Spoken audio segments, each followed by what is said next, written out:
Frères et sœurs, le 19 juillet 1838, le bienheureux père Louis-Édouard Sestac, fondateur des Servantes de Marie, est venu ici, à Bugloz, demander de l'argent pour son œuvre auprès des filles abandonnées de Bayonne.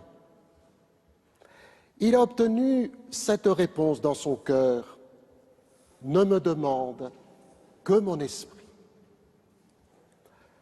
Le 19 juillet 1846, il eut ici la vision d'une grande croix. Le 19 juillet 2020, nous le savons tous, notre humanité est un mélange de bien et de mal, de grâce et de péché, de bon grain et d'ivraie, nous rappelle l'Évangile qui vient d'être proclamé.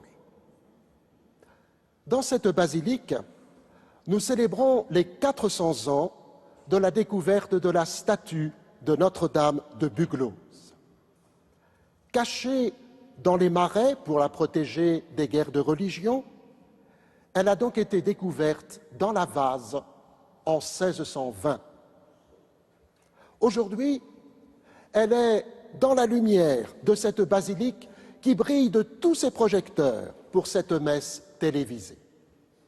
C'est ainsi que des générations de pèlerins, comme saint Vincent de Paul, sont venus ici pour obtenir une grâce de paix et de lumière. Ce sanctuaire constitue un havre d'espérance, d'unité, alors que notre monde semble si souvent divisé.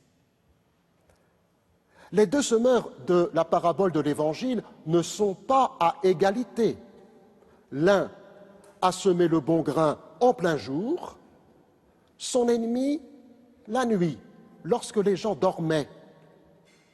Jésus ne nous suggère-t-il pas que le mal, celui qui est en moi, dans les autres, dans notre société, ce mal n'est pas notre vrai visage. Il se glisse souvent à notre insu. Le mal sème la zizanie. C'est d'ailleurs l'origine du nom en grec pour l'ivraie. Une graine toxique qui a la réputation d'énivrer, de semer la discorde, la mésentente entre les personnes. À la question des serviteurs, « Veux-tu donc que nous allions l'enlever ?» le maître répond « Non. En enlevant l'ivraie, vous risquez d'arracher le blé en même temps. » C'est Dieu qui se réserve le jugement à la fin, au temps de la moisson. En attendant, il nous demande de ne pas juger. Il est plus patient que nous. Il supporte momentanément l'ivraie. Nous sommes tous bénéficiaires de cette patience de Dieu. Jésus sait que le bon grain ne périrait pas, malgré les craintes légitimes que nous pouvons avoir. À tout être humain, à tout pécheur, Dieu donne la grâce d'un mûrissement possible. Déjà, la première lecture, tirée du livre de la sagesse, disait de Dieu qu'il juge avec indulgence, qu'il nous gouverne avec beaucoup de ménagement. Il nous permet, suivant le message de Notre-Dame de Bugloz, de passer de la vase à la lumière.